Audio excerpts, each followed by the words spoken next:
नमस्कार साथियों। हम लोग चलते हैं आज का जो करंट अफेयर्स का नया सेगमेंट है। देखते हैं कि नया सेगमेंट के अंतर्गत क्या क्या महत्वपूर्ण प्रश्न है। और आज तारीख है, आपको कितना तारीख है, 26 सितंबर है ना। तो 26 सितंबर 2025 से हम लोग जितना भी महत्वपूर्ण प्रश्न बन सकता है उस सभी पर डिस्कस करेंगे। तो हम लोग जो है 25 और 26 सितंबर दोनों का करंट अफेयर्स जो महत्वपूर्ण रहेगा सभी को लेने की कोशिश करेंगे। इसलिए क्योंकि जो है कल जो है आप लोगों को करंट अफेयर्स नहीं मिल पाया था, है ना। तो कल जो नहीं मिल पाया था करंट अफेयर्स, इस वजह से जो है आपको 25 और 26 दोनों का करंट अफेयर्स आज के ही दिन हम लोग कवर करने की कोशिश करेंगे। चलते हैं, देख लेते हैं कि पहला प्रश्न क्या है और पहला प्रश्न हम लोगों के लिए महत्वपूर्ण प्रश्न क्या है। आइए बातचीत कर लेते हैं।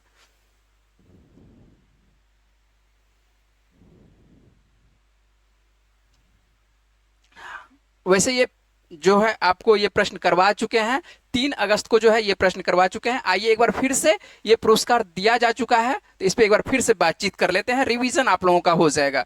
क्या है प्रश्न, आइए देख लेते हैं कि 71वें राष्ट्रीय फिल्म पुरस्कार 2025 में किस फिल्म ने जो है सर्वश्रेष्ठ फीचर फिल्म का पुरस्कार जीता है। सीधे तौर पर आते हैं, प्रश्न आसान सा प्रश्न है और आप लोगों से यदि पूछे कि 71वें राष्ट्रीय फिल्म पुरस्कार 2025 में किस फिल्म ने सर्वश्रेष्ठ फीचर फिल्म का पुरस्कार जीता है, तो इसका सही आंसर क्या होगा, इसका सही आंसर होगा 12वीं फेल, है ना। इसका सही आंसर कौन सा फिल्म होगा, तो इसका सही आंसर होगा 12वीं फेल फिल्म होगा। इसको जो है बहुत तरीके से पूछा जा सकता है।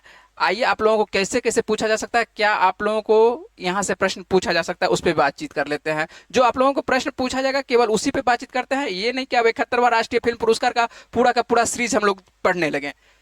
आप लोगों से ये पूछा जा सकता है कि सर्वश्रेष्ठ हिंदी फिल्म, देखिए यहां पर क्या है, एक सर्वश्रेष्ठ आपको 71वां राष्ट्रीय फिल्म पुरस्कार है ना, कि राष्ट्रीय फिल्म पुरस्कार 2025 में किस फिल्म ने सर्वश्रेष्ठ फीचर फिल्म, यहां पर है क्या है, सर्वश्रेष्ठ फीचर फिल्म। और ये फिल्म दिया गया है 12वीं, अच्छे से देखेंगे ये 12वीं फेल को, इसका सही आंसर बनेगा। जबकि यदि आप लोगों से पूछे कि सर्वश्रेष्ठ हिंदी फिल्म, क्या लगा देगा, सर्वश्रेष्ठ हिंदी फिल्म ये लगा देगा कि सर्वश्रेष्ठ हिंदी फिल्म कौन सा है, तो ये फिल्म होगा कटहल, ए जैक फ्रूट मिस्ट्री, है ना। एक फिल्म आया था कटहल, कटहल जो है जो खाते हैं उसी के नाम पर एक फिल्म आता है ना। तो यहाँ पर जो आपको देखने को मिल रहा है कटहल, जो देखने को मिल रहा है ये क्या है, आपको सर्वश्रेष्ठ हिंदी फिल्म है। और विजय राज का नाम आप सुने होंगे, तो आपको इसमें देखने को मिलेगा कटहल में क्या देखने को मिलता है कि विजय राज जो है आपको इसमें महत्वपूर्ण भूमिका निभाते हैं, है ना। और उसके साथ साथ यदि बात करते हैं कि इसमें हीरोइन कौन रहती है, तो सानिया मल्होत्रा का नाम सुने होंगे कि सानिया मल्होत्रा जो है इस फिल्म में अभिनय करती है आपको कटहल में। जबकि यदि आप लोगों से प्रश्न पूछे कि सर्वश्रेष्ठ अभिनेता का जो पुरस्कार दिया गया है 71वां राष्ट्रीय फिल्म पुरस्कार में, सर्वश्रेष्ठ अभिनेता का पुरस्कार किनको दिया गया है, तो ये आपको शाहरुख खान और विक्रांत मैसी को मिला है। 2 अभिनेता को संयुक्त रूप से दिया गया है, किनको किनको, एक तो शाहरुख खान, और शाहरुख खान का पहला है, ठीक है, तो शाहरुख खान का पहला आपको राष्ट्रीय फिल्म पुरस्कार देखने को मिल रहा है। उसके बाद विक्रांत मैसी को दिया गया। शाहरुख खान को किस फिल्म के लिए दिया गया, तो शाहरुख खान को आपको जवान फिल्म के लिए दिया गया। जबकि यदि बात करें कि विक्रांत मैसी को किस फिल्म के लिए दिया गया, तो 12वीं फेल के लिए दिया गया। समझ चुके हैं। आइए बातचीत कर लेते हैं। ये तो आपको हो गया अभिनेता हो गया। जबकि यदि बात करें कि सर्वश्रेष्ठ अभिनेत्री का अवार्ड किसे दिया गया 71वें राष्ट्रीय फिल्म पुरस्कार में, कि सर्वश्रेष्ठ अभिनेत्री का पुरस्कार किसे दिया गया था, ये इसका आंसर होगा रानी मुखर्जी को। रानी मुखर्जी का भी कह सकते हैं कि जीवन का पहला राष्ट्रीय फिल्म पुरस्कार है। तो रानी मुखर्जी को किस फिल्म के लिए दिया गया है, ये मिसेज चटर्जी वर्सेस नॉर्वे के लिए। किसके लिए, मिसेज चटर्जी वर्सेस नॉर्वे ये फिल्म आई थी। और ये फिल्म जो है आपको रानी मुखर्जी का है, अभिनय इसमें किए थे, और इसी वजह से जो है इनको सर्वश्रेष्ठ अभिनेत्री का अवार्ड दिया जाता है। समझ रहे हैं बात को। तो आसान आसान सा प्रश्न है। उसके बाद यदि बात करें कि यहाँ पर निर्देशक का पुरस्कार किसको दिया गया, तो सर्वश्रेष्ठ निर्देशक का पुरस्कार जो है सुदीप्तो सेन को मिला है। और ये आपको किस फिल्म के लिए, तो ये द केरला स्टोरी के लिए मिला है, ठीक है। जो केरल के स्टोरी पर जो कहानी बनाई गई थी उसी फिल्म पर है। इसका फिल्म का नाम ही है क्या, द केरला स्टोरी। और इसके जो निर्देशक हैं सुदीप्तो सेन, इन्हीं को मिला था सर्वश्रेष्ठ निर्देशक का राष्ट्रीय पुरस्कार दिया गया। यदि बात करें कि बेस्ट पॉपुलर फिल्म, यहाँ पर क्या है, बेस्ट पॉपुलर फिल्म है। और ये फिल्म है आपको रॉकी और रानी की प्रेम कहानी। यदि आप देखे होंगे तो जानते होंगे इस फिल्म को। तो आपको बेस्ट पॉपुलर फिल्म यदि बात करें तो रॉकी और रानी की प्रेम कहानी है।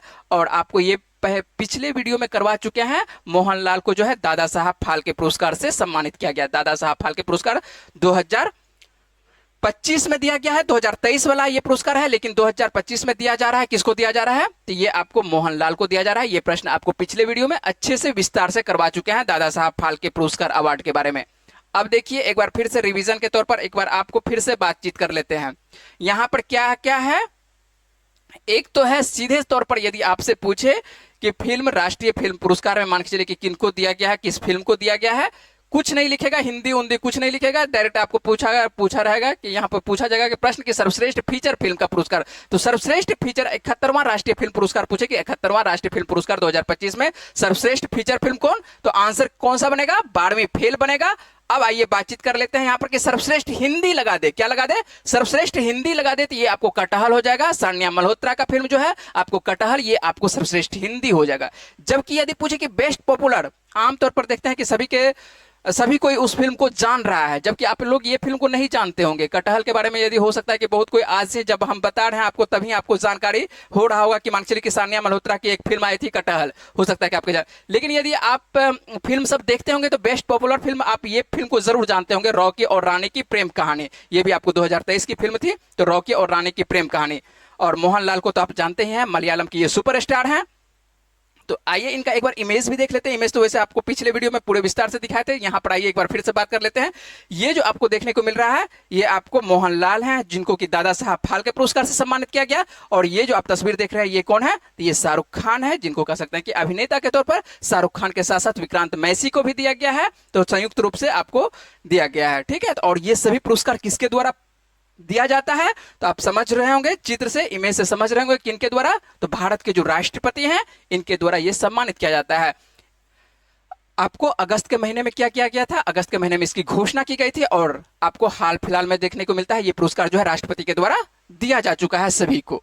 समझ रहे हैं प्रश्न? यदि दिया जा चुका है तो आपको एक बार फिर से रिवीजन करवा दिए हैं, अच्छे से रिवीजन करवा दिए हैं।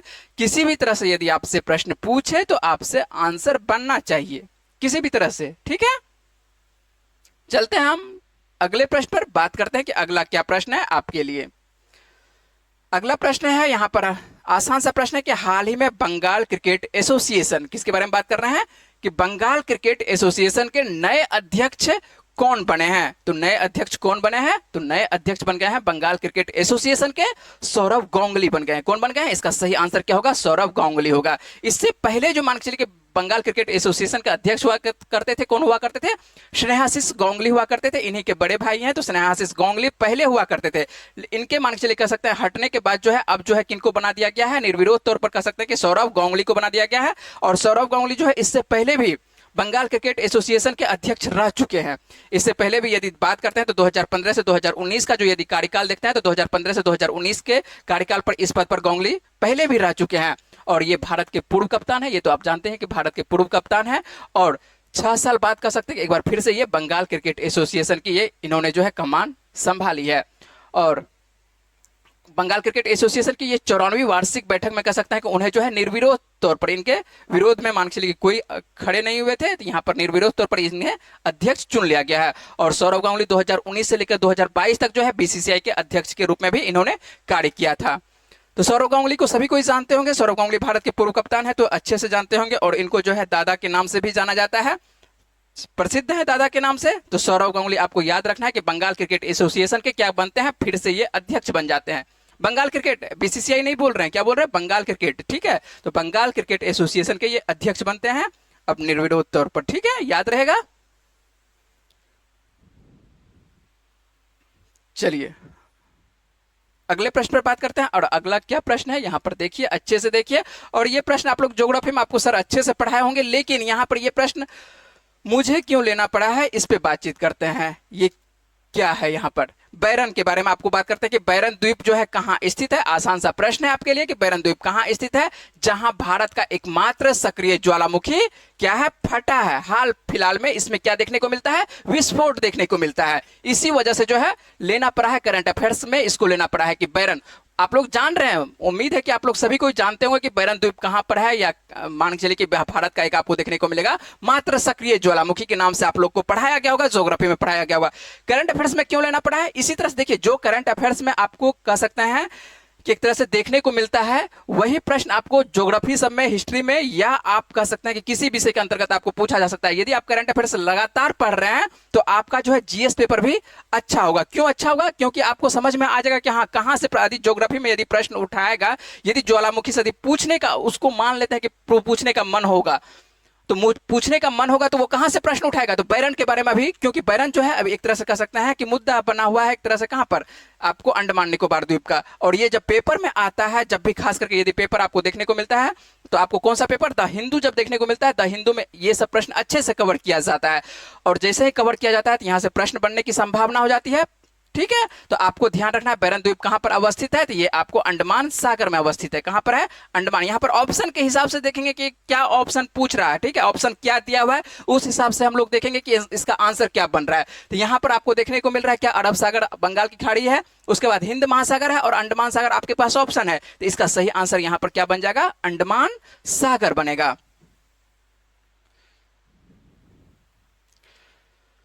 बैरन के बारे में आप लोग तो इसे जानते हैं, लेकिन जो नहीं जानते हैं, हो सकता है कि ऐसे कुछ विद्यार्थी हो जो कि आज से ही तैयारी स्टार्ट कर रहे हो, उनको थोड़ा सा हिंट्स के तौर पर बता देते हैं कि क्या क्या, मान के चलिए कि बैरन के बारे में आप लोगों को और जानकारी होनी चाहिए। तो बैरन द्वीप जो है अंडमान द्वीपों में क्या कह सकते हैं कि ये सबसे पूर्वी द्वीप है। क्या है? अंडमान द्वीपों में कह सकते हैं कि ये सबसे पूर्वी द्वीप है। और यह भारत ही नहीं है अपितु दक्षिण एशिया का एकमात्र सक्रिय ज्वालामुखी है। भारत का तो सक्रिय ज्वालामुखी है ही, साथ साथ जो है आपको दक्षिण एशिया का भी एकमात्र ये क्या है? सक्रिय ज्वालामुखी आपको देखने को मिलता है।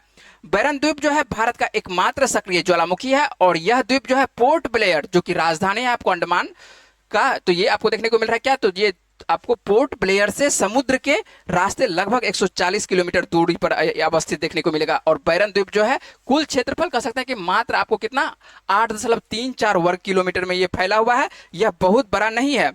अंडमान और निकोबार प्रशासन के अनुसार से यदि बात करते हैं तो बैरन द्वीप पर जो है पहला विस्फोट कब होता है? तो पहला विस्फोट आपको 1787 में होता है। ये आपको जानकारी होनी चाहिए। वैसे ये आपको ऐसे तथ्य के तौर पर बता रहे हैं।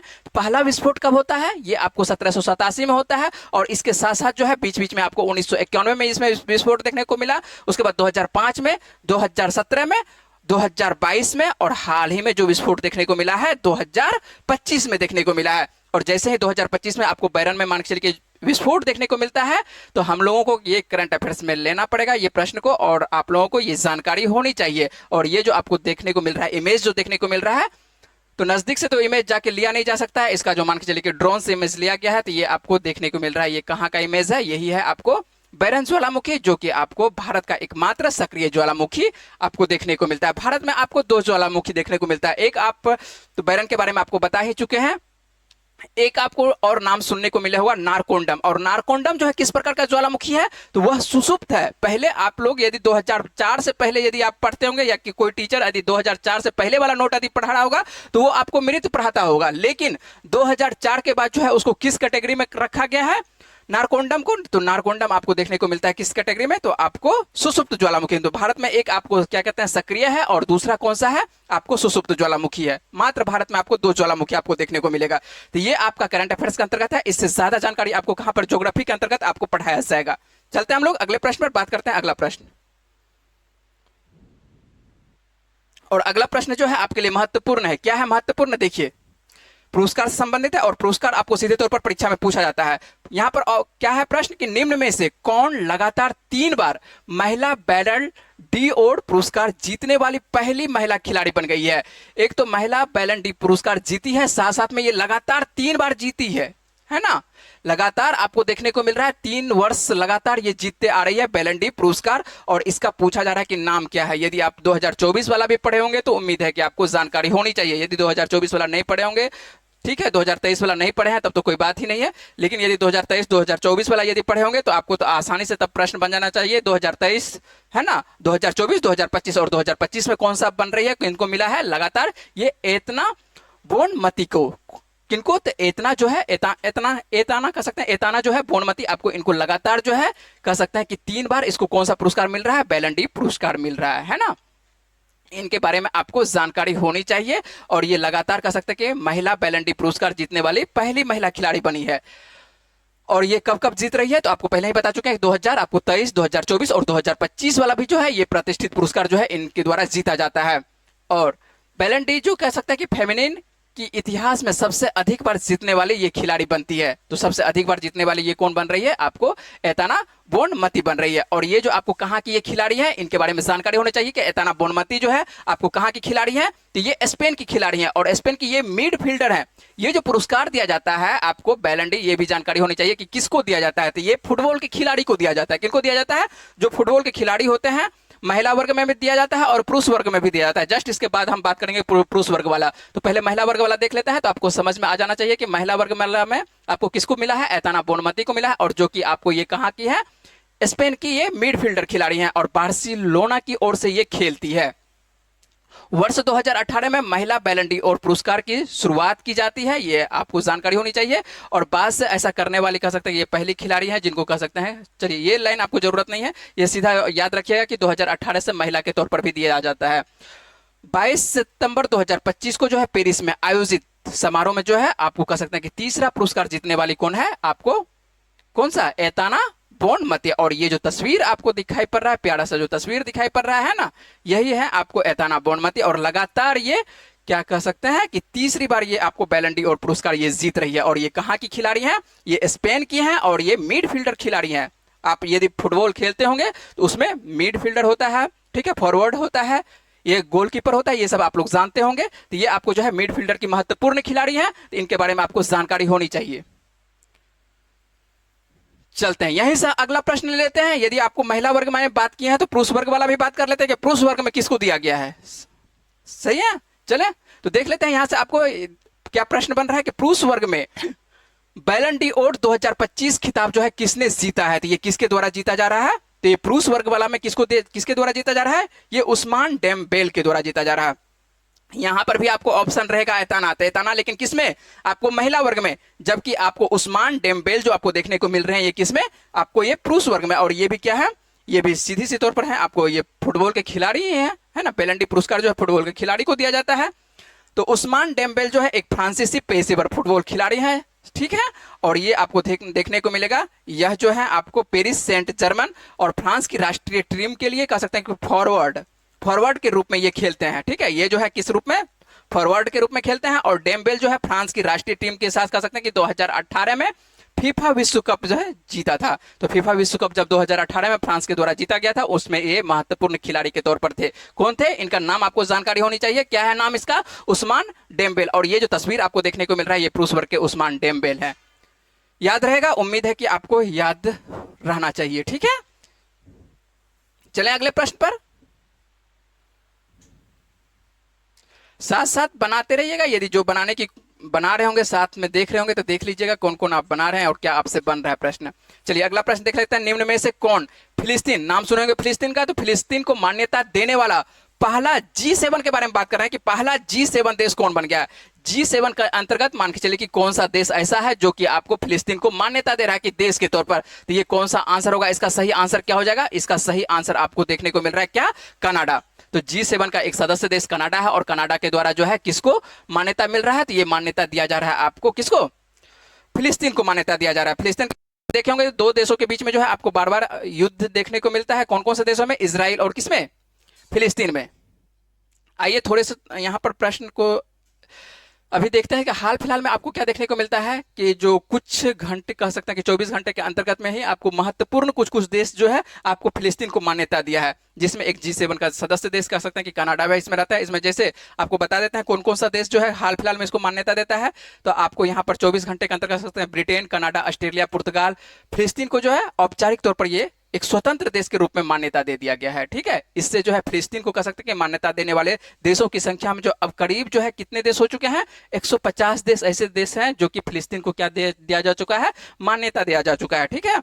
यदि बात करें कि आपको मैप पे आपको ये फिलिस्तीन देखने को कहां पर मिलेगा, मैप यदि आप देखे होंगे तो आप जो देखने को मिलेगा कि यहाँ देखिए एशिया का जो भाग आपको देखने को मिल रहा है ना, तो एशिया के भाग में आप इजराइल जहां पर देख रहे हैं, इजराइल में आपको छोटे तौर पर देखिएगा तो दो भाग आपको कलर तौर पर किया गया होगा। इजराइल में ही आपको सम्मिलित किया गया है। आपको ये जो भाग देखने को मिल रहा है कलर वाला, ये गाजा पट्टी का देखने को मिल रहा है और ये जो आपको देखने को मिल रहा है ये वेस्ट बैंक है, ठीक है। तो दो आपको किसका देश? तो आपको ये फिलिस्तीन, फिलिस्तीन जो है दो भागों से मिलकर बनता है। तो ये आपको एक वेस्ट बैंक और दूसरा क्या है, गाजा पट्टी, और इसी दोनों को मिलाकर हम लोग बोलते हैं, किसको बोलते हैं, कौन सा देश बोलते हैं, आपको फिलिस्तीन बोलते हैं। तो मैप अच्छे से आप देखिएगा तब आपको यहाँ पर फिलिस्तीन दिखाई पड़ेगा, नहीं तो फिलिस्तीन दिखाई भी नहीं पड़ेगा, ठीक है। तो आप इजराइल वाला देखिएगा, इजराइल में आपको देखने को मिलेगा वेस्ट बैंक और गाजा पट्टी, इसी को बोलते हैं हम लोग, क्या बोलते हैं, फिलिस्तीन बोलते हैं। और इसकी राजधानी क्या है? एक तो और गौर करने वाली बात है कि एक ऐसा देश कह सकते हैं, दो देशों की राजधानी एक है, दो देश है और राजधानी क्या है, एक है, और इसकी राजधानी क्या है, जेरूसलम। इजराइल की भी राजधानी जेरूसलम और फिलिस्तीन की भी राजधानी जेरूसलम। और मुद्रा में भी क्या है, दोनों देशों की एक ही मुद्रा है। क्या मुद्रा यहां पर चलती है? न्यू शेकेल मुद्रा चलती है। तो स्वाभाविक बात है, पहले ये फिलिस्तीन ही हुआ करता था, इजराइल तो पहले नहीं था, लेकिन धीरे धीरे क्या हो जाता है, आपको पूरे दुनिया में देखने को मिलता है, इजराइल ही धीरे धीरे बढ़ते जा रहा है, जबकि आपको फिलिस्तीन धीरे धीरे क्या हो जा रहा है, छोटा होते जा रहा है ना। इस पे जो है अधिकार कर लिया है, कह सकते हैं कि अधिकार कर लिया किसके द्वारा, इजराइल के द्वारा।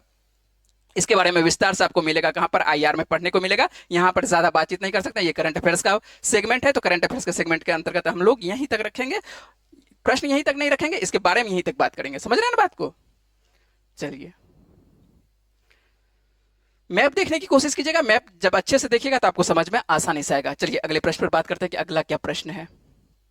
हाल ही में लिविंग ब्रिज पुरस्कार जो है, आज को आपको जो है आज दो पुरस्कार दे रहे हैं, ठीक है। एक तो बैलन डी और पुरस्कार दे रहे हैं, और दूसरा कौन सा पुरस्कार है, लिविंग ब्रिज पुरस्कार है। और पूछा जा रहा है कि लिविंग ब्रिज पुरस्कार जो है ये किनको दिया गया है, तो ये किनको दिया गया है, ये कीर स्टारमर को दिया गया। किनको दिया गया है? कीर स्टारमर। कीर स्टारमर कहाँ के प्रधानमंत्री हैं, पता है? नहीं पता है कीर स्टारमर? तो कीर स्टारमर जो है आपको प्रधानमंत्री हैं, कहाँ के, ब्रिटेन के प्रधानमंत्री हैं। तो ब्रिटेन के जो प्रधानमंत्री हैं वर्तमान में आपको कौन से, कीर स्टारमर है, और इन्हीं को दिया जा रहा है कौन सा पुरस्कार दिया जा रहा है, तो ये पुरस्कार लिविंग ब्रिज पुरस्कार दिया जा रहा है। क्यों दिया गया लिविंग ब्रिज पुरस्कार? तो आइए बातचीत कर लेते हैं। तो ब्रिटेन के जो वर्तमान में प्रधानमंत्री हैं कौन है, अभी जस्ट बात की आपको, ब्रिटेन के जो वर्तमान में प्रधानमंत्री हैं कीर स्टारमर है, और इनके द्वारा ही भारत यूके मुक्त व्यापार समझौते को सफलतापूर्वक पूरा करने में जो है उनकी महत्वपूर्ण भूमिका के लिए प्रतिष्ठित लिविंग ब्रिज सम्मान से जो क्या किया गया है, नवाजा गया है।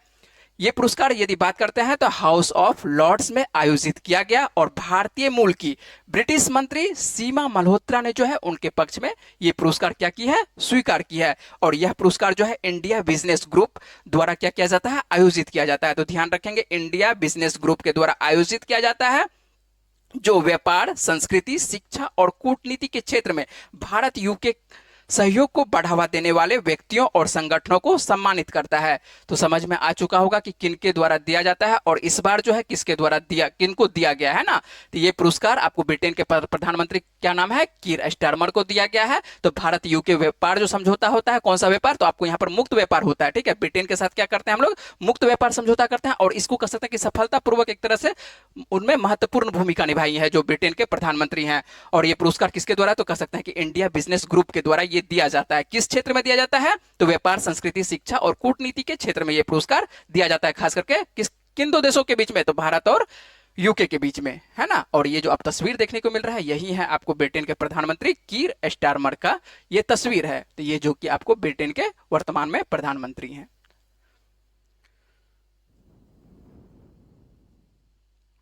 चलते हैं अगले प्रश्न पर, बात करते हैं अगला प्रश्न, ठीक है।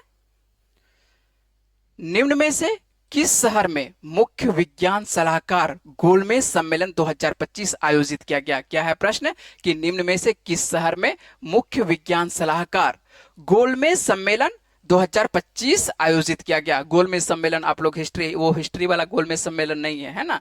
ये क्या है गोलमेज सम्मेलन, ये आपको है विज्ञान सलाहकार गोलमेज सम्मेलन 2025। तो ध्यान देके अच्छे से पढ़ेंगे, ठीक है। ऐसा नहीं कि गोलमेज सम्मेलन देखें आसानी से मार के निकल जाएंगे आप लोग बेटे, ठीक है। तो यहाँ पर अच्छे से प्रश्न को पढ़ेंगे। और गोलमेज सम्मेलन जो है आपको इसका कहाँ पर हो रहा है इस बार आयोजन, तो प्रिटोरिया। प्रिटोरिया किसकी राजधानी है, तो दक्षिण अफ्रीका की राजधानी है, ठीक है। तो यहाँ पर ध्यान रखेंगे कि पूछा जा रहा है कि किस शहर में मुख्य विज्ञान सलाहकार गोलमेज सम्मेलन 2025 आयोजित किया गया, तो इसका सही आंसर क्या बन रहा है, प्रिटोरिया बन रहा है। तो दक्षिण कहां पर, प्रिटोरिया किसकी राजधानी, जस्ट आपको बताया दक्षिण अफ्रीका की राजधानी है। वैसे दक्षिण अफ्रीका की राजधानी आप लोगों को पता होना चाहिए कि कितनी राजधानी है। दक्षिण अफ्रीका की राजधानी आपको 3 राजधानी देखने को मिलता है। कितनी राजधानी देखने को मिलता है, 3 राजधानी देखने को मिलता है। आपको एक बार रिवीजन करवा देते हैं, उम्मीद है कि आपको याद होगा, वैसे आपको रिवीजन करवा देते हैं। यदि याद है तो अच्छी बात है, रिवीजन हो जाएगा। यदि याद नहीं है तो आपको याद कर लेना है, ठीक है। क्या है, तो दक्षिण अफ्रीका की जो आपको राजधानी देखने को मिलता है, तो प्रिटोरिया, और प्रिटोरिया जो है काड़ी राजधानी है बाबू, ठीक है। केप टाउन इसकी दूसरी राजधानी है जो कि विधायी राजधानी है, और ब्लोएमफोंटेन इसकी तीसरी राजधानी है जो कि न्यायिक राजधानी है। तो एक ऐसा देश जो कि आपको काड़ी अलग राजधानी, विधायी की राजधानी अलग और न्यायिक राजधानी अलग, 3 राजधानी लेके चलता है, ठीक है। दक्षिण अफ्रीका जो है 3 राजधानी, आपको यदि ये काम है काड़ी राजधानी, काड़ी वाला कोई काम है तो आपको प्रिटोरिया जाना पड़ेगा। विधायी की यदि कोई काम है, काम करवाना होगा तो आपको कहाँ, केप टाउन। उसके बाद ब्लोएमफोंटेन का यदि कोई काम होगा तो कहां पर, न्यायिक। ये जो ब्लोएमफोंटेन क्या है कि न्यायिक, ठीक है। न्यायपालिका आपको कहां पर देखने को मिलेगा, ब्लोएमफोंटेन में देखने को मिलेगा। तो ये आपको दक्षिण अफ्रीका की 3 राजधानी है। और यहाँ पर मुद्रा भी, यदि दक्षिण अफ्रीका के बारे में बात करें तो मुद्रा यहाँ पर कौन सी चलती है, मुद्रा रैंड मुद्रा चलती है। कौन सी मुद्रा चलती है, रैंड मुद्रा चलती है। और वर्तमान में यहाँ पर राष्ट्रपति कौन है, सिरिल रामाफोसा है। कौन है, सिरिल रामाफोसा है, जो कि आपको देखने को मिलेगा अफ्रीका, दक्षिण अफ्रीका के बारे में बात कर रहे हैं, ठीक है। और समावेशी मानव विकास और वैश्विक स्थिरता के लिए कह सकते हैं कि समता आधारित विज्ञान, प्रौद्योगिकी एवं नवाचार पर केंद्रित मुख्य विज्ञान सलाहकारों के गोलमेज सम्मेलन का 2025 का संस्करण जो है प्रिटोरिया दक्षिण अफ्रीका में आयोजित ये किया जाएगा, नहीं किया हो गया है, ठीक है। ये यहाँ पर जो है आपको थोड़ा सा सुधार कर लेना है, ये किया गया कर लेना है, ठीक है। ये हो चुका है, ठीक है। जब तक प्रश्न बना रहे थे उस वक्त नहीं हुआ था, लेकिन ये हो चुका है, ठीक है। तो ये किया गया है, ठीक है, दक्षिण अफ्रीका में आयोजित किया गया। कहां पर, तो ये प्रिटोरिया, ध्यान रखना है, प्रिटोरिया में, ठीक है। प्रिटोरिया जो कि आपको दक्षिण अफ्रीका की राजधानी है।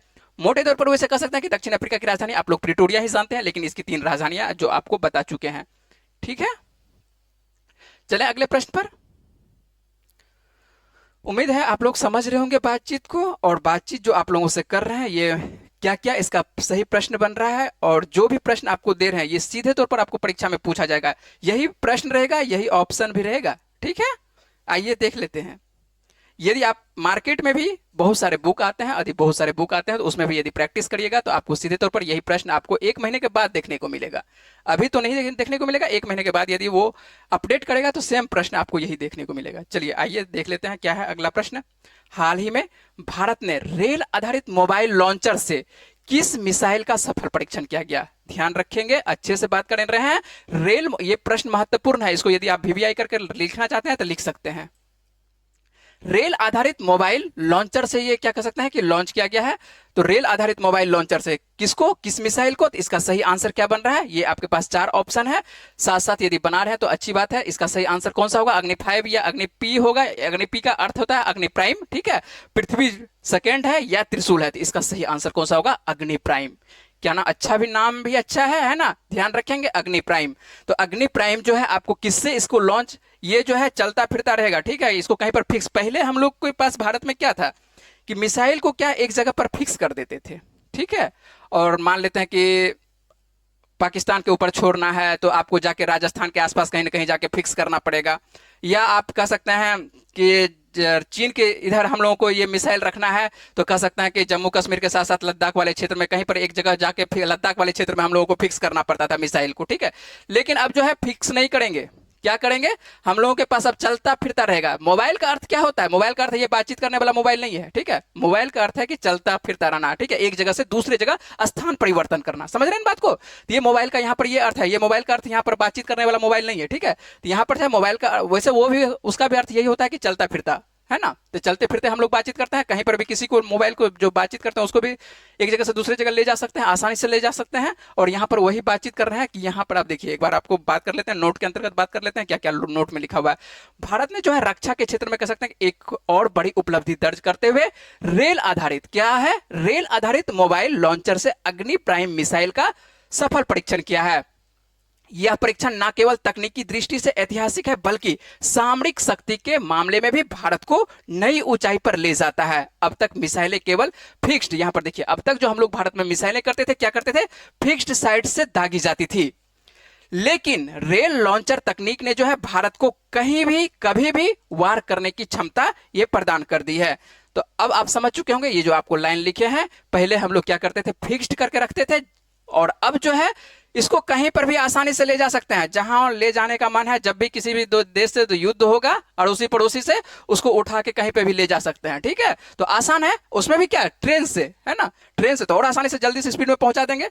आपको इमेज भी दिखाएंगे, टेंशन नहीं लेना है। और इसकी मारक क्षमता यदि बात करें कि इसकी जो मारक क्षमता, अग्नि प्राइम की जो मारक क्षमता है ये आपको 2000 किलोमीटर तक इसकी मारक क्षमता है। और अग्नि प्राइम मिसाइल भारत की सुरक्षा प्रणाली को और मजबूत प्रदान करेगा, ठीक है। और ये जंगल हो, पहाड़ हो, मैदान हो, रेल नेटवर्क पर चलते हुए भी यह सिस्टम जो है दुश्मन को चौंकाने में ये सक्षम रहेगा। तो ये हम लोग कहीं पे भी ले जा सकते हैं, पहाड़ पर ले जा सकते हैं, ठीक है। एक तो मोबाइल है, रेल वाला है, और मान के चलिए कि जहां पर रेल सिस्टम नहीं रहेगा तो वहां पर क्या, सीधी सी बात है कि हम ट्रक का व्यवस्था करेंगे। और ये जहां पर पटरी है तो अच्छी बात है, पटरी है तो रेल का व्यवस्था रहेगा। और ये जो आप इमेज देखने को मिल रहा है, आप देख लीजिए, यही है अग्नि प्राइम। और इसका हम लोग सफलतापूर्वक लॉन्च इसको कर चुके हैं। ये देखिए, ये ट्रेन है, आपको दिखाई पड़ रहा है, ये जो इमेज है। अब ये पूरा ट्रेन लंबा लेके जाना है, सिर्फ इंजन है, इंजन के साथ साथ मान के चलिए कि हम लोग को क्या ले जाना है, अब हम लोगों को मिसाइल ले जाना है। तो मिसाइल ले जाना है तो अब ध्यान रखेंगे, इसके पीछे में हम लोग ये जो जोड़े हुए हैं ये क्या है, ये अग्नि प्राइम है। और इसका अग्नि प्राइम का हम लोग क्या करते हैं, सफलतापूर्वक परीक्षण हो चुका है। तो हम लोग को ध्यान रखना है कि अग्नि प्राइम जो है आपको क्या है, सीधी सी बात है कि ये रेल मोबाइल लॉन्चर है, ठीक है। इसको हम लोग जो है ट्रेन से कहीं पे भी, किसी भी जगह पर, जंगल हो, पहाड़ हो, ठीक है, रेगिस्तान हो, किसी भी जगह हम लोग इसको ले जा सकते हैं। और आसानी से दागने का हम लोग काम करेंगे जब भी कोई भी देश होगा। और इसकी मारक क्षमता भी अच्छा खासा है, 2000 किलोमीटर अच्छा मारक क्षमता होता है, ठीक है। चलिए, समझ रहे होंगे बात को, और बात यदि समझ रहे होंगे तो आपसे प्रश्न बनेगा, भी परीक्षा में भी बनेगा। चलते हैं हम लोग अगले प्रश्न पर बात करते हैं कि अगला क्या प्रश्न आपके लिए है। और अगला जो प्रश्न है आप देखिए, भारत ने किस देश में अपनी पहली विदेशी रक्षा विनिर्माण इकाई स्थापित की है। प्रश्न आसान है और प्रश्न को आसानी से इसको पढ़ेंगे भी और बनाने की कोशिश भी करेंगे। भारत ने जो है किस देश में अपनी पहली है तो और अच्छे से पढ़ेंगे, पहली विदेशी रक्षा विनिर्माण इकाई, है ना, जो विनिर्माण इकाई होती है, जो विनिर्माण किया जाता है खास करके, तो भारत में हम लोग पहले करते थे, लेकिन अब जो है विदेशों में भी करेंगे। तो विदेशों में पूछा जा रहा है कि पहली विदेशी रक्षा विनिर्माण इकाई जो है कहां पर स्थापित हम लोग कर रहे हैं। ये आपके पास 4 ऑप्शन है, इसका सही आंसर कौन सा होगा, तो ये आंसर होगा इसका मोरक्को। कहां होगा आंसर, तो ये मोरक्को होगा। हाल फिलहाल में जो है हम लोगों के जो रक्षा मंत्री वर्तमान में है राजनाथ सिंह जो है, ये किस देश के दौरा पर गए हैं, तो ये गए हैं आपको मोरक्को के दौरा पर गए हैं। और जैसे ही मोरक्को के दौरा पर जाते हैं तो भारत ने जो है रक्षा के क्षेत्र में कह सकते हैं कि मोरक्को में टाटा एडवांस्ड सिस्टम लिमिटेड की पहली विदेशी रक्षा निर्माण इकाई का क्या किया है, यहाँ पर उद्घाटन किया। किनके द्वारा, तो ये आपको राजनाथ सिंह के द्वारा। यह भारत का रक्षा उत्पादन के क्षेत्र में पहला ओवरसीज प्लांट है। यह सुविधा जो है औपचारिक रूप से रक्षा मंत्री राजनाथ सिंह ने जो है अपने मोरक्को दौरे के दौरान इनको क्या किया है, शुरू किया है। और इसका उद्देश्य क्या है, तो उद्देश्य सीधी सी तौर पर याद रखिएगा कि विश्वसनीय साझेदारों के साथ मिलकर अत्याधुनिक तकनीक का विकास करना और वैश्विक शांति और क्षमता का निर्माण में योगदान देना है। और नाम आता है, किसका नाम आता है, मोरक्को का नाम आता है। तो सबसे पहले हम लोगों को जानकारी होनी चाहिए कि मोरक्को ये देखने को कहां पर मिलेगा। एटलस में यदि हम मोरक्को को खोजेंगे तो किस महाद्वीप में देखने को मिलेगा, तो मोरक्को आपको मिलेगा कहां पर देखने को मिलेगा, तो मोरक्को जो आपको देखने को मिल रहा है, कहां पर देखने को मिल रहा है, तो मोरक्को आपको देखने को मिलेगा, आपको अफ्रीका में देखने को मिलेगा। और मोरक्को की यदि बात करें कि राजधानी क्या है, तो मोरक्को की राजधानी क्या है, रबात है। और यहां पर जो मुद्रा चलती, कौन सी मुद्रा चलती है, यहां पर आपको दिरहम मुद्रा चलती है। कौन सी मुद्रा चलती है, ये आपको दिरहम मुद्रा चलती है। तो ध्यान रखेंगे, महाद्वीप आपको अफ्रीका है, मोरक्को की राजधानी रबात है, और यहां पर जो मुद्रा चलती है दिरहम मुद्रा चलती है। आइए हम लोग इसको मैप पर थोड़ा देखने की कोशिश करते हैं, मोरक्को हम लोगों कहां पर अवस्थित है, ठीक है। आइए, ये जो आपको देखिए, पूरा तो नहीं लिए हैं इमेज, ये आपको अफ्रीका का इमेज देखने को मिल रहा है। अफ्रीका का यदि आप बात करें कि अफ्रीका का सबसे यदि ऊपर वाला जो इलाका देखने को मिल रहा है, जो नॉर्थ का इलाका देखने को मिल रहा है, और नॉर्थ का जो आपको कौन सा वेस्ट का इलाका देखने को मिलेगा, ठीक है। देखिए, ईस्ट वेस्ट देखने में आपको दिक्कत हो तो आपको सीधा तौर पर क्या करना है, रीजनिंग वाला काम करना है। ऊपर वाले भाग को क्या बोलते हैं हम लोग, नॉर्थ बोलते हैं, नीचे वाले भाग को क्या बोलते हैं, साउथ बोलते हैं, ठीक है। जबकि आपको दाहिने वाले भाग को क्या बोलते हैं, ईस्ट बोलते हैं, जबकि आपको क्या कहते हैं, बाएं वाले भाग को क्या बोलते हैं, वेस्ट बोलते हैं, ठीक है। अब देखिए, नॉर्थ और वेस्ट में आपको देखने को मिलेगा एक ऊपर में देश देखने को मिलेगा, आपको देखने को मिलता है, यही है आपको मोरक्को है, ठीक है। ये कहां पर देखने को मिलेगा, ये अफ्रीका में आपको ये अवस्थित देखने को मिलता है। समझ रहे हैं बात को, इससे ज्यादा आपको मैप में पढ़ाया जाएगा, लेकिन हम लोग करंट अफेयर्स के अंदर सिर्फ आपको दिखाने की कोशिश करेंगे कि कहां पर अवस्थित है और इसकी राजधानी क्या है और यहां पर इसकी मुद्रा क्या चलती है। तो ये हम लोगों का था करंट अफेयर्स का सेगमेंट। लेकिन आप लोगों को अंत में पूछते हैं, एक प्रश्न पूछते हैं, और पिछले वीडियो में आप लोगों को जो प्रश्न पूछे थे उसका सही आंसर क्या बन रहा है, आइए देख लेते हैं। निम्न में से कौन एक दिवसीय क्रिकेट में सबसे तेज शतक लगाने वाले भारतीय खिलाड़ी बन गए हैं? तो इसका सही आंसर कौन सा बनेगा? तो इसका सही आंसर बनेगा स्मृति मंधाना बनेगा। मात्र 50 गेंदों में ये क्या करती है? ऑस्ट्रेलिया के खिलाफ शतक लगाती है। इससे पहले यदि बात करते हैं, ये पुरुष और महिला सभी वर्गों में कह सकते हैं कि पुरुष और महिला सभी वर्गों में जो सीधी सी बात है, तो आपको जानकारी होना ही चाहिए कि मान चलिए पुरुष वर्ग में सभी को पीछे छोड़ देता है, महिला जो है अब धीरे धीरे आगे निकलते जा रही है ना। जैसे ही महिला को मौका मिलेगा तो महिला क्या करेगी? सभी को, पुरुष वर्ग को तो पीछे छोड़ के आगे निकलेगी ही। और यहां पर भी आपको देखने को मिल रहा है कि स्मृति मंधाना जो है रिकॉर्ड तोड़ती है। किसका रिकॉर्ड तोड़ देती है? विराट कोहली का। विराट कोहली जो है 52 गेंदों में शतक लगाते हैं और उनका रिकॉर्ड तोड़ते हुए आपको देखने को मिलता है स्मृति मंधाना जो है 50 गेंदों में ऑस्ट्रेलिया के खिलाफ ये क्या कर लेती है? शतक। और इसी के तौर पर इसका सही आंसर बन रहा है, क्या बन रहा है? स्मृति मंधाना, जो कि आपको परसों के वीडियो में पूरे विस्तार से इस प्रश्न को विस्तार से आपको बताए थे। यदि आप नहीं देखे तो देख सकते हैं, इसमें क्या दिक्कत है।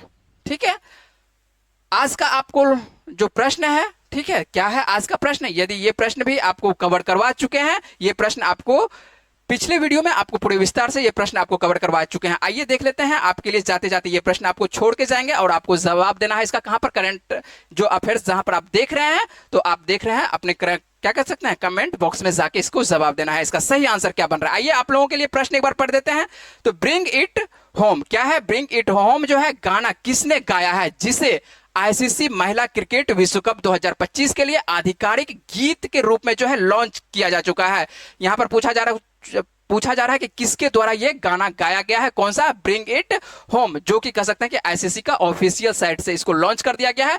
और ये किसके द्वारा गाया गया है? ये आपके लिए क्या है? ऑप्शन है, 4 ऑप्शन है। और इसका सही जवाब क्या बन रहा है? आपको जवाब देना है, कमेंट बॉक्स में जवाब देना है। उम्मीद है कि आपको करंट अफेयर्स का सेगमेंट अच्छा लग रहा होगा। यदि आपको वीडियो अच्छी लग रही है तो वीडियो को क्या करना है? लाइक करना है, चैनल को क्या करना है? सब्सक्राइब करना है, और अपने दोस्तों के साथ वीडियो को क्या करना है? शेयर करना है। चलिए मिलते हैं आप लोगों से अगले वीडियो में, तब तक के लिए अपना ख्याल रखिए, पढ़ते रहिए। वीडियो में बने रहने के लिए बहुत बहुत धन्यवाद।